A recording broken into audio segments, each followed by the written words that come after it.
Hello, everyone. Yes, my name is Martinez Sellers, and I am your mental health hygienist coming to you live, as always, and in living color, all the way from Southern California, where the wind is blowing and the sun is always shining. Listen, I am so glad that you are here. We are so excited that this is the first of our series in the Black Man Made Well with our webinar and seminar that is starting on Monday. But we are so excited to have this Black Man Made Well series to really talk about the impact and the challenges that we as Black men have, that too many of us secretly suffer in silence in the shadow of shame.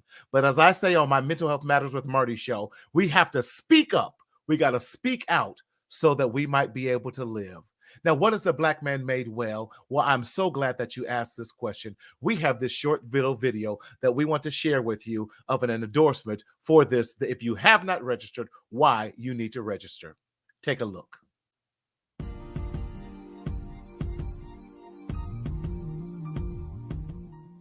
So hello, I am actor Richard T. Jones, and I just want to encourage everyone to embrace this specific week of Black Men Made Well.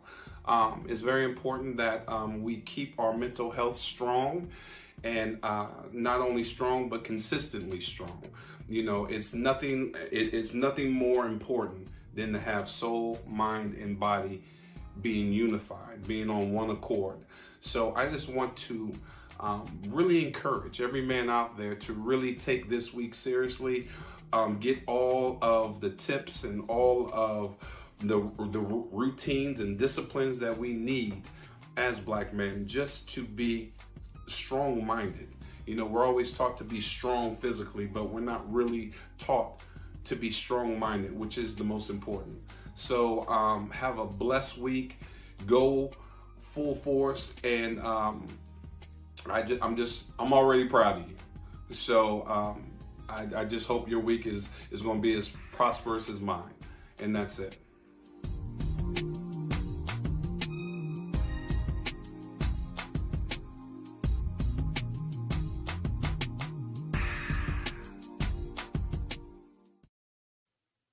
Yes, we are so excited. Thank you, Richard T. Jones, for that endorsement to show you how important it is for we as Black men to take care of ourselves mentally, physically, and spiritually. But I'm so glad. Listen, let us know you're listening. Give us a shout out. Let us know who's there. Call some folk, get them in on here, because we have an amazing conversation that we're having about today. Today, we want to talk about Black men, their mental health and ministry. Woo! That's a deep subject. Black men, their mental health and ministry. I often ask, why is there a lack of Black men in the church? Why is it that Black men are struggling with finding their way? In so many churches, we already see that women dominate it. But where is the role for the Black man? Where is the healing for the Black man? Where is the support for the Black man? I'm often hearing that we need support, and we need, as Black men, safe spaces just to talk to and share our emotions in a safe space. Because I'm all about, listen, too often, we don't get a lot of chance to share our emotions because we have not been taught. We've been told to suck it up. We've been told to man up. We've been told not to be a punk, don't be weak, and all those things. And we're told that throughout our entire lives as children. But what happens? What happens when we become men and we no longer know how to express those things because we were told to suppress them when we were young? So how do we become men of God, men of our families, men of our workplaces, men who are strong fathers, men who have pride, the right type of pride, not pride that comes before the fall, but pride in who we are, pride with our families, pride that we are doing a rightful job and taking care of not just our families, but ourselves as well.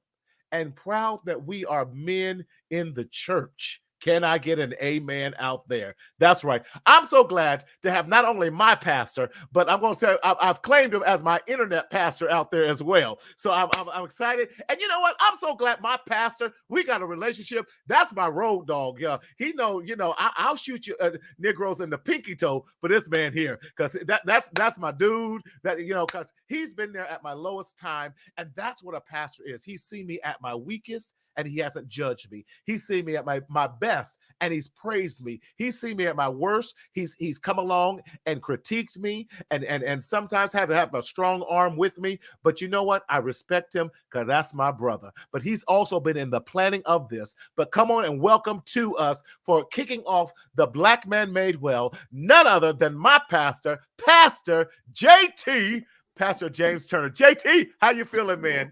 I'm good, Martinez. I'm good. And I'll make sure when I see you, I'll give you that $20 for that intro, yes, sir. man. Yes, sir. Just put it in the tithe and offering. We'll count that. Donate it. I got you. Right. Because folks is tipping God these days instead of tithing to him. But that's a whole. Man, how you feeling? I'm doing well. So great to be a part of this and what God is doing. Yes. And I think this is such an important subject, and it's a blessing, man, that you've been given the task, and and you've recruited a good team, and we're excited about it. Yes, man. I thank you because I know now pastors are busy like crazy. Everybody on the prayer list. Funerals have gone up, divorces are and couples is going crazy, kids is acting out. You try church alive, all those things, trying to keep finances in without them thinking you're pimping the church. You're like, well, listen, we're just trying to keep the lights on and pay the necessary bills. Let me ask this: how are you doing, Pastor? How are you in your own? Because I don't think that we as a people ask our pastor, first and foremost, thank you for the work that you are doing, because it is. I know we get paid in heaven. I know that our crown, I get it. But every now and again, you want just a chicken dinner or some love from some member. But how are you doing, Pastor, with everything? Man, I know it sounds a little generic for, many of us, but look, I'm hanging in there, man. It has been a roller coaster ride. I am a roller coaster aficionado. And I love the thrills and the rides, but not in ministry. But this has been, the colossus of rides, and but I'm doing well. I believe I'm in a good place. In ministry, there's always some healthy tension. Yes. I think COVID took us all to a place we've never been before. Right. And so even mentally, spiritually, psychologically, how to wrestle with that and still find, balance and rest and all those things, has been a challenge. But I'm in a good place. Good. Always can be better, but I'm in a good place. Yes. And I think that, again, too often, we just take our pastors for granted. We expect that, we can call you at 3 a.m, 2 p.m. You don't have a life. You don't have a family. You're not supposed to have a sabbatical or self-care. We in a pandemic, Pastor. See about me, myself, and I, and you just come along. But I praise God. I asked you, when I thought about this whole putting this Black Man Made Well together, this whole conference and everything, you of course, we've been rolling a long time. Yeah, a long time. When you were intro and I was thinking about it, it's been a long time. It's been over 20 years. Oh yeah. Absolutely. We've been rolling long. Used to be almost when you had hair. When I had hair, yes. Braids. You didn't know me in my Jerry curl days. I had fades and everything else. Pastor Slide in the back laughing. Yeah, I had, when I had hair. But why is this so important? And thank you for joining us. From your perspective, why is it so important that we really start addressing mental health for the Black man? I believe it's extremely important because we don't really look at our mental health. Just like we were talking offline about, Black men are told to, hey, be strong. I think you said it in his intro, strong physically, be provider, protector, all Right. those things. As long as we think we're doing those things, we're good. Don't cry. All those stereotypical Yes. generalities that we've dealt with coming up. Yes. And we're broken. Life has Yes. broken us. And I think, as we've talked in the planning, we suffer from PTSD and don't even know it. And so I think our mental health is critical.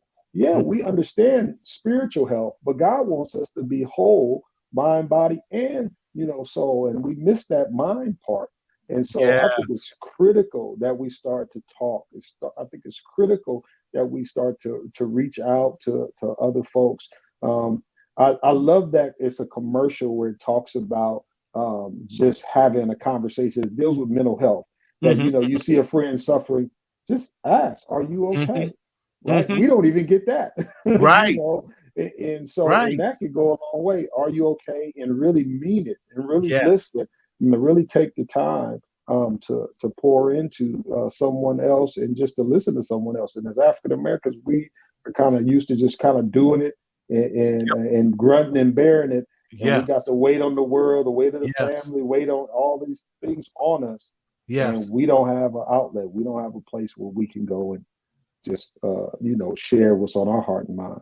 You're absolutely right. You when you talked about PTSD, psychologist Rita Walker out of the University of Houston, she says this in her book, The Unapologetic Mental Health of Black Mental Health. She says it says, we have normalized trauma so much in our community that we no longer recognize when we are in crisis.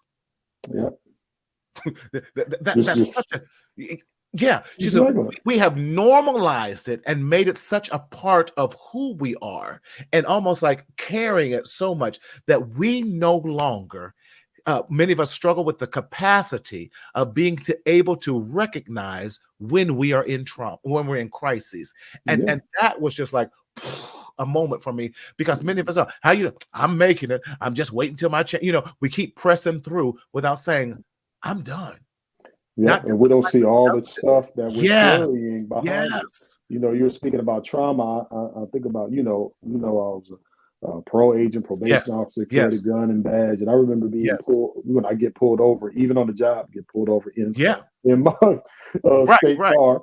And I would still have a physical reaction to the police lights. Wow. Police pulling behind me. I mean, a physical reaction and run all through that, in my head because of the trauma that I've dealt with as a Black man in police. I got a gun, I got a badge, I got a legitimate reason.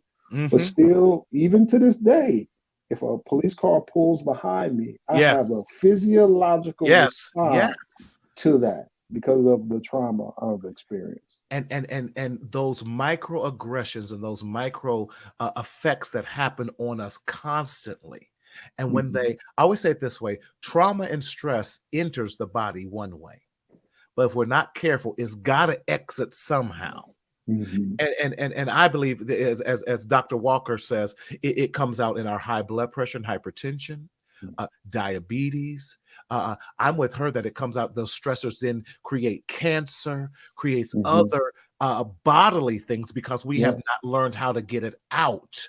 And I'm even talking about possibly as we know, psychosis and some other things. I know that's going a little deeper, but it does affect us if we don't learn how to effectively do some self-care, get all this trauma out of us, and have some sort of safety plans and some sort of treatment plans, treatment goals to go along with us, and so that we can reclaim our sanity. Yes. Well, Pastor, we got another pastor on here. Listen, y'all road dogs and everything. Listen, I call him my internet pastor. This is my first time getting a chance to meet him, but he's doing great work in the IE, and I love it that, the goal is to bring pastors together and all of us doing common ministry together so that we can find strength in our numbers and find out, listen, this is their strength over there. Go over there. They're going to help you out, or go here. But so glad to have him. This is his first time on the show. But let me tell y'all, it's not going to be his last one at all, because this brother is doing it. So glad to have him. None other than Pastor Sly Wallace. Hey, welcome. What's going on, man? Man, we're doing well. How you feeling? All is well, man. I'm just honored. Thank you for this opportunity, man, to share with ministry and Black men. That's a powerful topic, man. Isn't it? For those who may not know who you are, please share with us who you are, what you do, and your passion for, especially this topic. We're talking about Black men in today's society and today's church. Yes, sir. Well, again, my name is Pastor Sly. I'm a modality specialist by trade. Actually, I'm in my practicum for clinical counseling. Yes. For this very reason, recognizing that the stigma and the limitation that institutions have strategically denounced Black men's plights. They have been very strategic in minimizing and trivializing our experiences. So I'm just trying to position myself to be a greater asset to Black men and men of minority as a whole. There's a lot of brokenness in our community. And I really believe that ministry can be a viable solution to a lot of that. Yes. So I agree. For the opportunity. Yes. Absolutely amazing with that. And I love your passion for that. Let's talk, guys, or pastors, on this whole thing, role of Black men, and let's talk about just society as a whole. You heard my little soliloquy at the beginning of this, that often, we're told all these concepts of how we're supposed to act and how our roles we're supposed to live in. And then when we get older and we're still carrying out those roles, we wonder why we have problems in our marriages. We wonder why we have problems with our children and our relationship, because we have not been taught, and I'm painting with a very broad stroke. We have not been given permission to be a man. First and foremost, Pastor Sly, what do you say about that, and how do you answer that with Black men in our society in the IE today? Okay, that is a powerful. I mean, man, you just tossed that up, man. So I really take it back to post Jim Crow, and we weren't allowed to lead our families. We were disseminated. We were broken down. We were dehumanized. We were economically castrated and minimized when we would lead our family and we led our community. And most of our role models as men, they were put down. They found flaws in them, and so we grew up with a generation that took the quintessential example of a man as merely a provider and not an emotional support. Yes, a loving father, and then. Even, from a different perspective, our fathers were the first generation that they actually allowed to own anything without hanging them or lynching them. Now, I'm not trying to get all deep with it. No. This is a warm topic for me. Yeah. And so, and with that, the Black man, the examples of what manhood is outside of provision. The example of what manhood is outside of human reproduction. Yes. It's not there. That's good. We have glamorized, and I have nothing wrong with athletes. My sons are athletes, but an athlete has this place. And if that athlete doesn't have morality, but they're in a position of influence, that too is a detriment to the African American or to the Black man.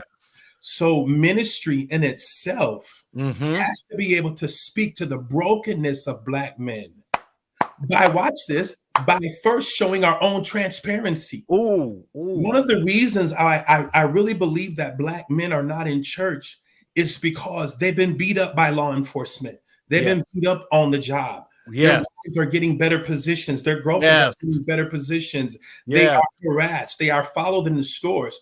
and they don't want to come to church and hear somebody that they see as their equal disseminate them and tell them what they should be doing. But for them to understand that I suffer as a man just like you, but yet overcoming, allows them to see themselves in me, and to see themselves in Pastor James, and to see themselves in other pastors. That's how we make leeway and make the ministry relevant. Doc, you just said a word. Listen, I'm watching the Pastor offering plate online. Now, please give to Pastor Sly's Cash App. No, that's you, man. You said so many things with that, and I love that. How society has not only castrated Black men financially, but emotionally. And stripped us of our tried to strip us and attempted to strip us of our power and our natural right to be fathers, of our natural rights to be husbands, of our natural rights to be men. Ooh, that's powerful. That's good. And so when you are stripped of your God-given rights, you then fall into a negative cycle. So you can't help but to act out. You know, Pastor, we were talking about behaviors of children, and when they're depressed and when they're going through trauma, you know, we always go, "What's wrong with you?"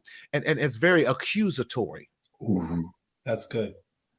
Instead of saying, "Is something bothering you? You don't seem like yourself."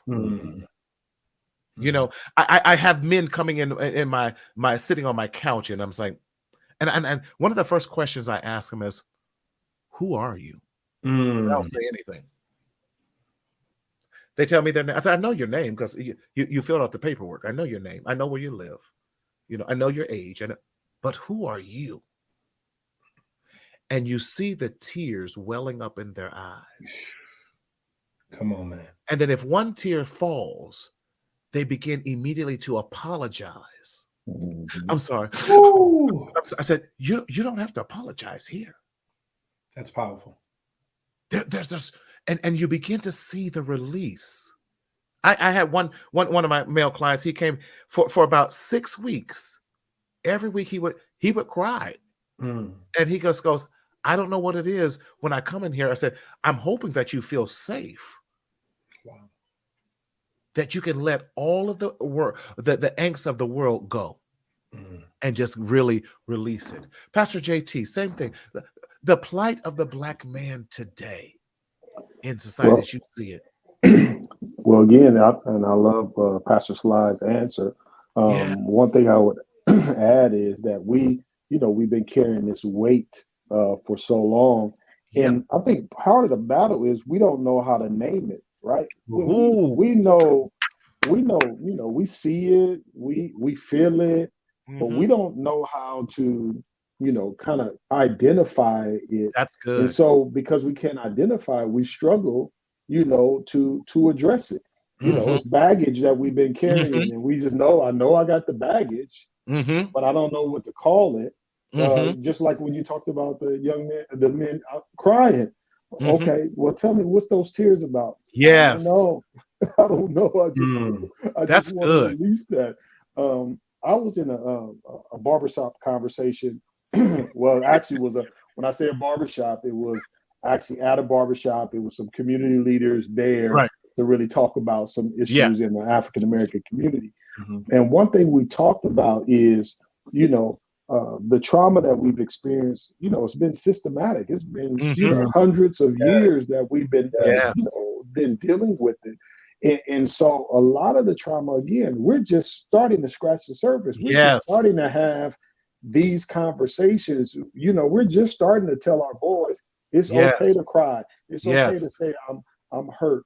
It's okay to be transparent with young men. I think Pastor Sly, you said at the beginning, I think one thing that's really helped me, and Marty, I've been dealing with men in ministry for for decades. That's my passion. Yeah. One of those things is being able to be transparent and relational, right? You gotta be willing to spend that time and invest that time.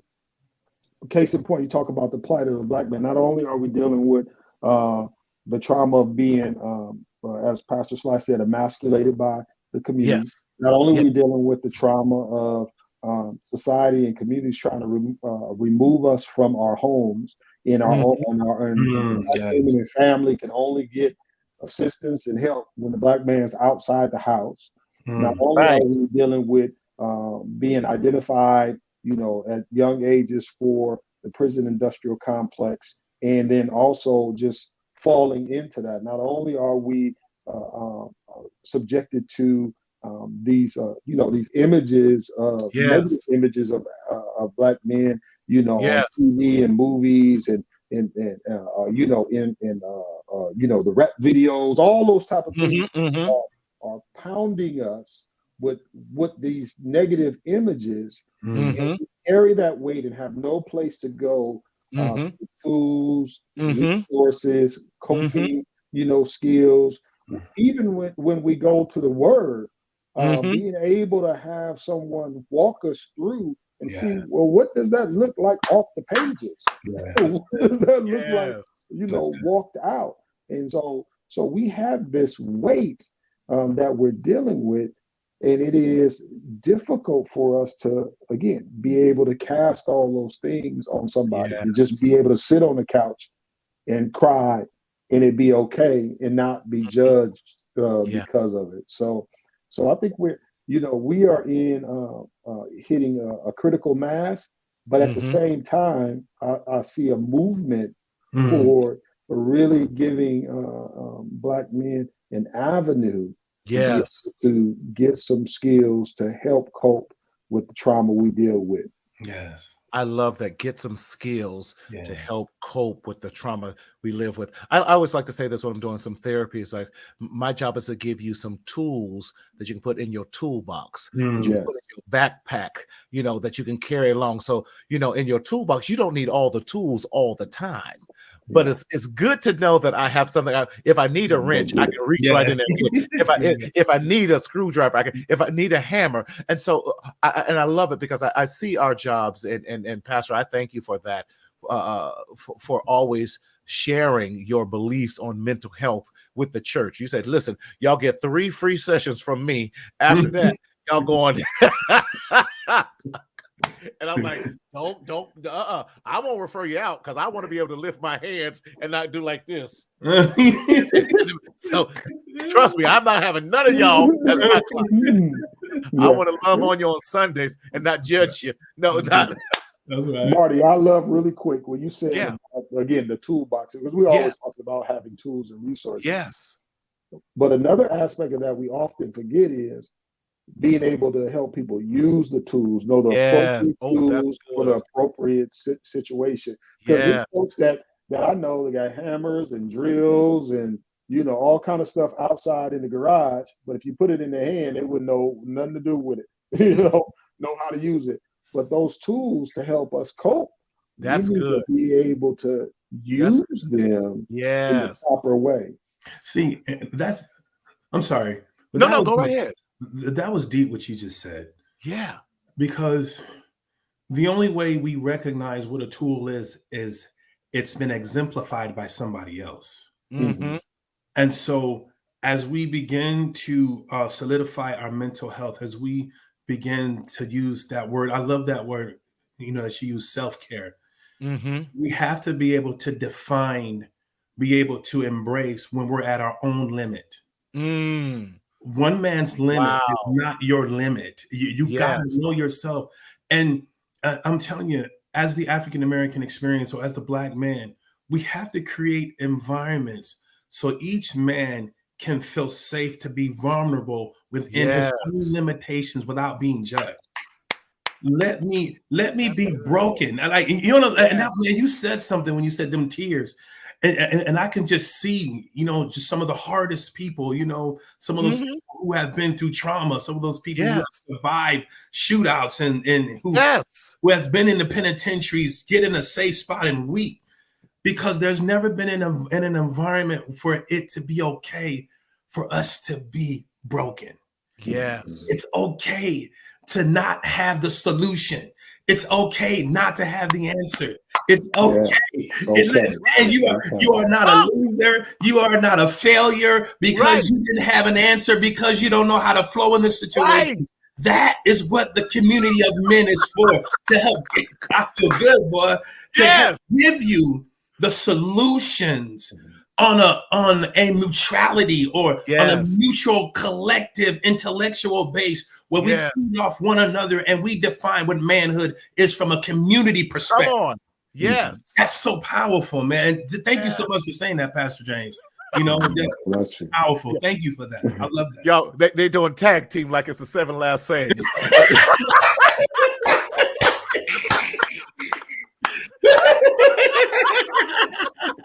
Yeah, you Pastor James putting it down. I love it.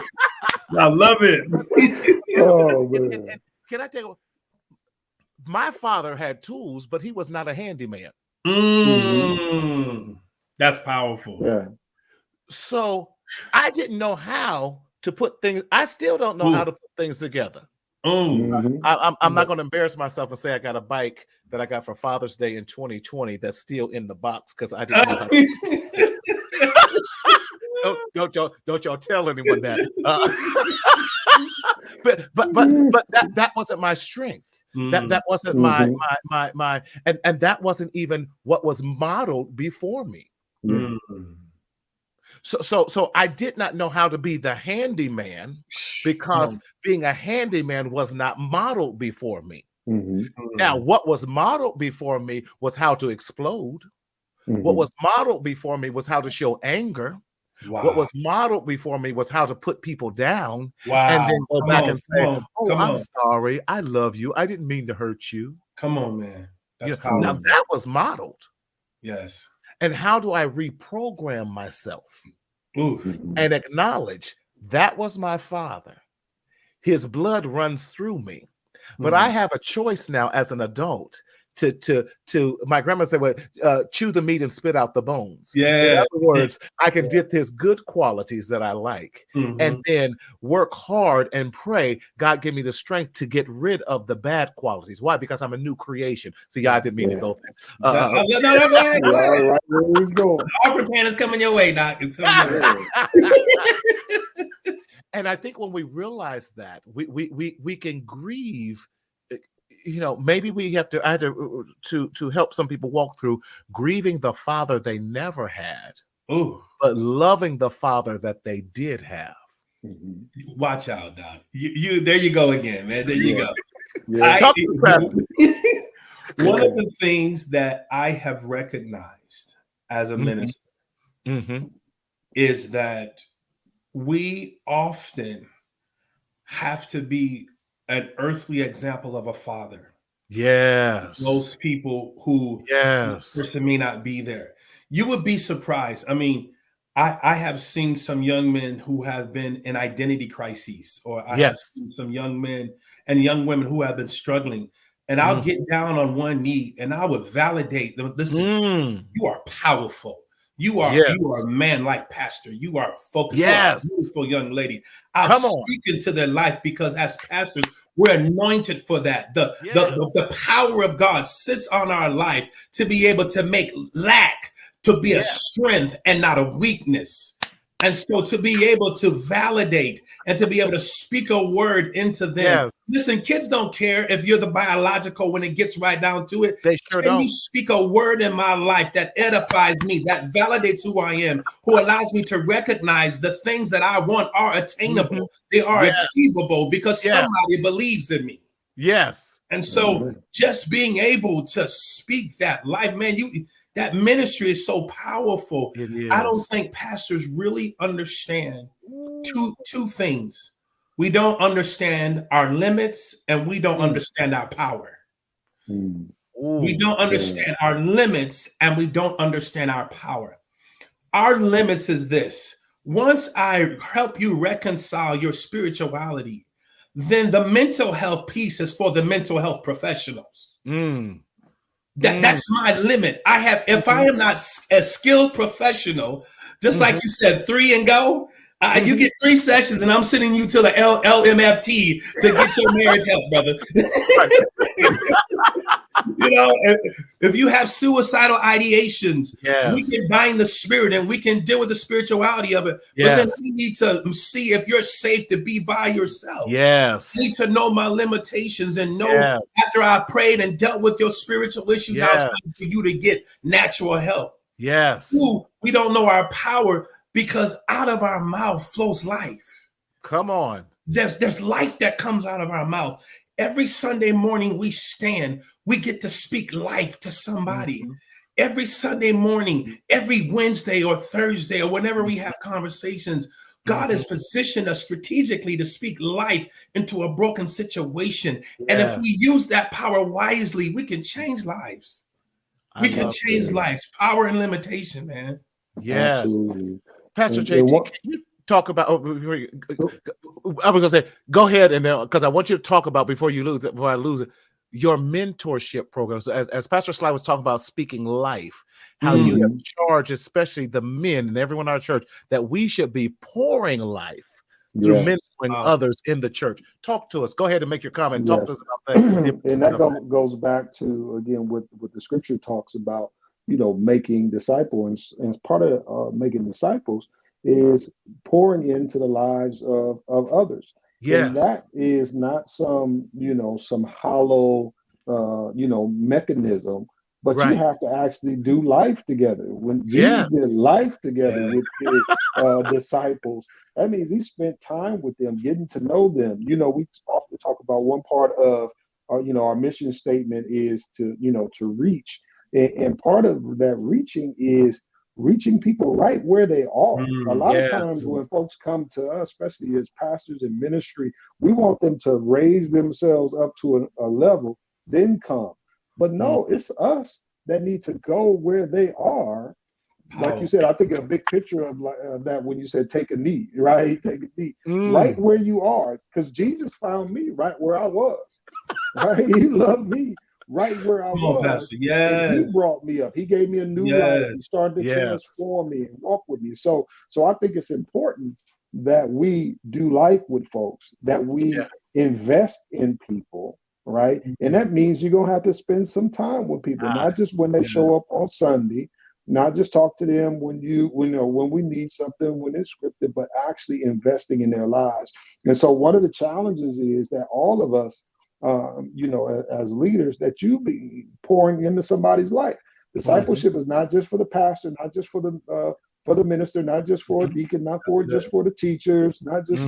It is for all of us. Jesus told that command to the disciples, and we're all disciples, and we're all called to make disciples. But you gotta be willing to pour into someone else's life. You know, you gotta be able to give them an ear. You got to be able to say, you know what, if nobody else loves you, I love you. You know, I love you. I see something in you, you know. And listen, God found me when I was broken. I know you stink. I know your life is tore up. I know you. Our hands went up. I know you. I saw you down there on the curb. Guess what? I was on the curb too. So I just moved up, you know, and got up off the curb. But I know where the curb is. And if you're there, I'm coming to get you. You know, often you heard me say this, Marty, that in order to do ministry, you got to be willing to get some blood on you. You got to be willing to get some dirt on you. You got to go to where the people are broken, where the folks are dirty, you know, and be able to love them right there, because that's the same thing God did for us. And I love that because, Pastor, you do that, especially with men. You really showed me and taught me how to love men that way. In a brotherly love way, because you know, my experience was like, I don't, you know, dealing with, you know, Pastor Sly grew up in a domestic violent household, so it was very difficult for me to trust male role models in that. But I love what Pastor JT does too. In our ministers meeting and leadership meeting, he always goes, talk to me. Who are you mentoring? And who are you pouring into? He says, I don't, and they don't have to be from the church. In fact, I prefer that most of them not be from the church. Who are you pouring into outside of these walls? And I love it because you constantly remind me. I felt guilty because I haven't talked to I have a young men's mentor group that I haven't talked to them in January. I was like, I got to get them back on track. Got kind of lost in the shuffle in December, but love those men, those young men, and pouring life into them to let them know you're okay. As they're dealing with their own, and each one of them brings such a uniqueness, and I love that. Where do we go from here, Pastor Sly? How do we encourage those who are watching, whether it's live now or the repeat of this or the rewind when they see it later? What's the first step that you could encourage? I love what you just said, man. Mentoring is so important. Our change is actually an acronym. Change Church actually stands for Christ has anointed a new generation of excellent disciples. Come on now. And that mentorship is crucial. But if I could share this message with anyone who is watching, anyone that will watch, it is never too late for a fresh start. That's good. It's you gotta know that if you're still alive and if you're still breathing, that's good. There's greatness on the inside of you. There is something phenomenal. There is something unique. There is something authentic to your experience. Love that. Yes. And live, man. It's not too late to live. Live. Listen, I know what the world is saying. Right. I know what people have said. Yes. I know what communities have said. I know what other races have said. I know that we're only 16% of this nation, and we are the least represented in college and all that. Those numbers are loaded. We are going to college. Fathers are making a comeback. We are significant. We are showing up. We are protecting our homes. We are valued. We are valuable. We are valuable, man. Hang in. Don't you dare give up. There's no quitting you. There's no quitting you. Keep pushing. Keep pushing. Love that. Pastor JT, what message do we leave to those who might be watching or will watch the replay? One of the first steps that I'll often say and talk about is you got to be willing to take a step. And that step is, share, say, help, even if you don't know what that may look like. Right. And sometimes you just got to almost I won't say coax it out of individuals, but far as on our part, be open and welcoming. Give a person an opportunity to say, hey, you know what, brother? I'm here to help. If it's just listen, if it's just spend some time with you, because I think men are afraid to take those first steps. We've been so damaged. We've been so beat up, right? And going back to what you said, Marty, what you saw even in your household in that domestic violence situation, we don't trust. Men don't trust. I often share with me, and I know you don't trust. I got a brother I'm dealing with now. He sidestepping and everything else, but he think I'm gonna just go away. I was with this group, Marty, and they were talking about dealing with incarcerated men and how can we as the faith community continue to reach out to them, and what do you do when you got people who they just don't want to receive help? And it gets to a point where you just give them their space. And the guy asked the question, well, how long is too long?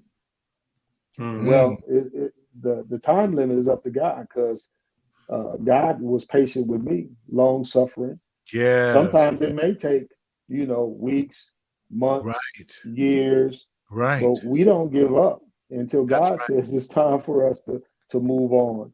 And I think as men, a lot of times when we reach out to other brothers to make those steps, we often get discouraged and quit when we don't get the response we're looking for. I've learned, and I got to help my wife with this. She'll tell you this, that when, I won't say I don't ignore people's responses, but I learned to look past the responses. If they give me a negative response, those kind of things don't move me. I don't really get upset with that. I'm dogged when it comes to those kind of things. And so I think that the first step is let folks know help is available. God did it for me. He can do it for you. We don't have to get all in the, Christianese and all the minutiae. I am here because I want to help you, brother. I want to encourage you, love on you right where you are. That's good. And Marty, can I say something really quick? Of course, please. Man, I applaud you for the courage to really deal with the issues of the Black man. And the way you're doing it so classy, so stylish. I love that, man, because so many shows I have watched, they're killing this, and they're pointing out faults, but you're taking the issues of men, of Black men, and you're making them common. You're normalizing it, so we can have hope. So God bless you for that, man. Yeah. I appreciate you. Part of that, man. It's powerful. I appreciate that. I try to do things from a stance from what I needed. I know when I got to California, I was broken. And the only thing I wanted to do, my mother was broken, I was broken, I said, God, just help me get through. I did not realize I was in so much trauma. My mother's watching, so I don't even know if she even realizes this. So, hey, Mom. I did not realize that I was in such a depressed, traumatic mode. I moved to California in the middle of my junior year in high school. Do you know our brain, God has wired us to be so powerful and our minds to be so powerful. I don't remember anyone except for my cousins that I went to high school with here in California. Wow. No, I can remember everyone from Ohio. Got to California, can't remember anyone. No one from California, but maybe 5 people, and they were all Black folk. And I went to Irvine High School in the 80s. Right. Went to Berkeley. Can remember my friends from there, but that showed me that God had to protect my mind during that time. Powerful. And every now and again, I have little peekets of memories from there. I remember going to school. Don't remember a person there. Jeez. Because my mindset was, I'm getting up out of here and going away because I'm tired of the trauma and the pain. That was going. Sure, I was an honor roll student. I went to UC Berkeley. That's fine. Was going to church every Sunday. All that, and part of my distrust of men was that I believe everyone in my church knew it. What was going on? My pastor knew it, but was my father? My father was a great provider. I'm not going to lie on that. But emotionally, he was a wreck. And you can't say, well, he's a great provider. Yeah, we lived in one of the best houses in the town, but yeah. And so my trust for men was like, y'all can't be trusted. You know what's going on, but no one is there to protect and rescue us. I love that. So I felt I had to come and rescue myself. Yeah. I love how you talked about that. And I know we're getting toward the end. You're all right. But it is those layers that we deal with. And there's so many men that may have had those same kind of experiences. Yes. That don't recognize the trauma. Don't recognize it's because I was raised in this house. And the one thing I love about, you sharing your story, and I know a little bit about your story, you don't make excuses for that, right? You own how, your own behavior, but you recognize these are the things that help shape me, right? And these are the things, certain behaviors. Yes. Those are the things. That's why I was doing these things. Now I wonder why I was, like you said, it was modeled before me. Get so angry and upset. Yes. And all these things. And many of us as Black men don't know that. And so what do we do? We find ourselves in addiction. We find ourselves, we're dealing with, again, repeating the cycle. We find ourselves womanizing. We find ourselves in all these type of things, but it's because of this baggage we deal with. And that's one thing I love about, again, our relationship with God. I tell people all the time, I say, one thing it is about being a believer is that you have to understand that wholesale change is possible. My pastoral counseling teacher over at Golden Gate, Dr. James Bell, he came to Christ in his 30s while he was a prison psychologist. And he says, I would go through with all my colleagues and we counsel all these people in jail and in prison and all this, and we just as bad as them because we're like, we don't believe change was possible. Right. He said, until I really came to Christ and I recognized that wholesale change is possible. We are changed individuals. Come on, preacher. Yeah, speak that. Speak that. Christ can change who you are.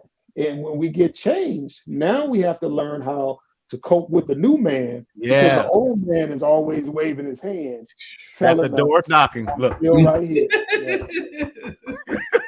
Yes, sir. Yes, sir. Yes, sir.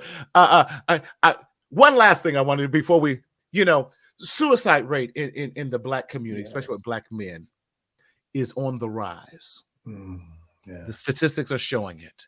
Where as a whole in the country is on the decline. Our latest statistics in 2020 is showing that, especially for Black men between the ages of 16 and 24.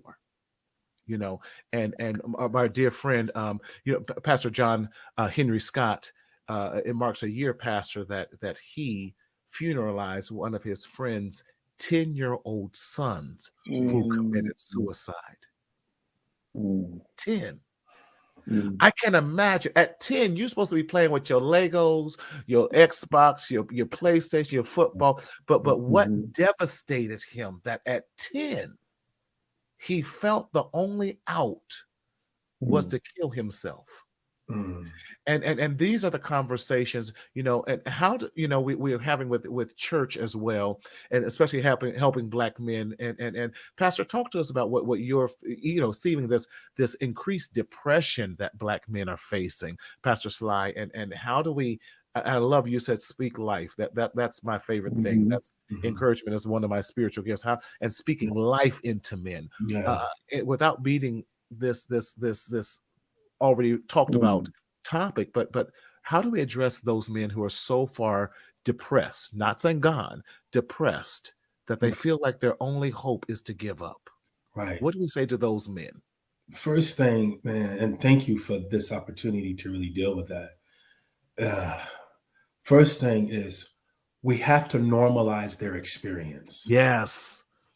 We have to tell them you're not the only one that feels this way. Yes. No, it feels like you are by yourself, but we have to normalize their depression.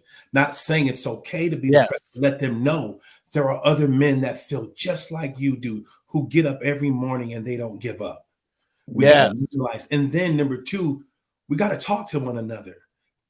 And what talk to one another is, we don't minimize their pain. One of the things I used to hear when I was a young man was I used to have much older cousins, and I would go through like a heartbreak, and they would be like, "Boy, that's puppy love. That ain't nothing. You ain't in love. You don't even know what love is. You behind the ear." No, the reality is for a 10-year-old and a 12-year-old and a 30-year-old, pain is pain. Pain is thank you. Hurt is hurt. Yes. A broken heart is broken at 10 the way it is at 50. Yes. We got to ask, and we have to ask them, are you okay? Where you at with this, man? Are you homicidal? Are you suicidal? Have you thought about this? Have you thought about if you would carry this out? Yes. And if they say yes, I'm calling the police. You're going to the mental health facility, bro, because I love you. You get mad at me if you don't. But I'm going to do what I can to help you. But we have to normalize it, man. We gotta talk to each other. And what I have noticed, man, is Black men often want to talk after we introduce vulnerability to our conversation. Yes. Once we say, "Hey, man, I know what it feels like to feel like the world is collapsing around you," it makes it okay for them to let go of that bravado, let go of that ego, let go of that protection, and say, "I'm hurting, and somebody understands enough to talk to me." Come on. Yeah. Woo. We could go on. Pastor JT, same thing. How do we help these hurting men like that, so that we're and I love that, normalizing the Black man's feelings and talking. Pastor Absolutely. JT. And I believe you hit it right on the head, Pastor Sly. First thing is we cannot minimize their pain. I think I said it, Marty, a couple weeks ago, in one of the sermons that, when somebody is down and beat up, You don't add to the trauma by Come on. coming up with your own opinion and thoughts about Yes. what they're feeling. Right. You meet them right where they are. That's you it. Again, let them know, just like Pastor Sly said, that listen, us folks that hurt are hurting like you. What can I do? How can I be here with you? And again, not be afraid to ask those questions when you see someone in a desperate situation. Well, what's going on? What are your thoughts, man? And when they say things, you got to be willing to make those steps. I often used to say on my job, we got to be careful. You ask certain questions, you're going to own it, and you got to walk them all the way through. And we got to be willing to walk them to walk them all the way through, to give them their lives are that valuable. And you need to let them know that they're that important to you. And again, it goes back to that whole dogged attitude, because folks gonna say something just to get rid of you. But you got to be willing to spend that time, hear them out. Make sure you have the right resources, at your, especially as pastors, ministers, leaders, the right resources at your at your disposal, because a lot of times people don't act because they don't know where to seek help. Somebody has cried out to them, they've done the thing, they've listened, but they don't know what those next steps are to get them the help that they need. But the key is that we just got to meet folks where they are and love them right where they are. We don't have all the answers, and it's okay to tell them, listen, I don't have all the answers. But what I do have is my ears. What I do have is my heart. And what I do have is a little time to be able to spend with you and listen. And if you want help, listen, I'll walk with you. I'll go with you. Well, this has been absolutely amazing. I cannot thank both of you. I think we need to do this at least once a quarter, bring in some of these other pastors so we can keep the dialogue. We got to keep the dialogue open, and we bring more pastors on board with us. So at least we're all beating to the same drum beat in Riverside County, that we said, listen, we are making sure that the Black churches that serve Black men, we are in unit and we're in sync together. Go ahead. Yeah. No, I'm just agreeing with you, man. Yeah. We serve. Our community matters. That was so profound. You said that. It does matter, and where we're not jealous of one another, but that we're supporting each other. Imagine if a year from now we saw our churches increase in Black men, and we are now empowering them to be the true called by God heads of their households. To be head in their work environment and to be leaders in the community. What a difference they're teaching them to make. And we can see major changes for God happen right here in Riverside County. And they have to take a look at us. What are you all doing? We're trusting God and healing men. Amen. Let's go. Let's go. Before we leave, Pastor Sly, how do we, for those who might come in later, how do we get a hold of you, and how do we reach out to you, and how can men follow you and reach out to you and worship with you on Sundays? Yes, sir. So it's changedchurch.org, CHANGED church.org. You can email me at changechurch@gmail.com. Man, we have service at 9 a.m. We do a young men's mentoring class. I focus with the 9. I like that 9 to 18, and then we do another class from 20 to 30. It's man, if you're struggling, it's no cost. Get help. Don't give up. Get help. We're here for you, man. Ladies, my wife, she does mentoring ministry, and we're just here to serve, man. We love it. We're real simple people. We just want you to be empowered to be the best you that God has made you to be. Love it, Pastor. Thank you again. Pastor JT, how do we get a hold of you at Eastfield Bible Church? Amen. Look, we're on, social media, all those things, Instagram, Facebook, and, Eastfield Bible Church, and eastfieldbiblechurch.org, the website. And if you want to shoot us an email at info@eastfield Bible Church, And listen, we have just been blessed. Services 9:30 up on Beacon Hill. And we're just trying to do what God called us to do. You can catch us online, Facebook Live or YouTube. Go to our channel, check us out. But we're here to love on you and encourage you and to help you, be everything that God called you, to be. We often say for us, a win for us is a soul saved and a heart changed. And we'll take them one at a time. I love it. I love that, man. That's good. And as we get ready to close, again, I cannot thank Pastor James Turner and Pastor Sly Wallace enough for being on this. We are determined we're going to change the lives of Black men in our community to make them healthy, wealthy, and strong mentally, physically, and spiritually. Yeah. So as we wrapping up, we want to remind you of all the amazing events that's going to be happening starting on Monday. We have on Monday, the Black Men Made Well, the Stigmas. We have Dr. Tristan Webster, psychologist, helping us out. We have Dr. Robert Brown, educator, helping us out. We have Dr. Jackie Smith, a psychologist, and Dr. Danielle Hill, educator, talking about the stigmas that Black men face on Monday night at 7 p.m. On Tuesday, we have from yelling to yoga, talking about how Black men get centered in yoga. We got 3 Black male yoga instructors that's going to be with us. RJ Curtis, that yoga king. We got Dre Gardner coming in from Las Vegas, that yoga guru, and James Woods, that yoga dude right here in Riverside. We're going to be coming in, teaching us the importance of yoga, stretching, and getting grounded. So they're giving us live instruction on that. And Dre Gardner has an amazing testimony to show that he has had 3 grand mal seizures, and the only thing that kept him from being in a wheelchair has been yoga. My God, my God. Wednesday night. So glad about Wednesday night. Wednesday night, we have the Black Man Made Well, mental health and self-care.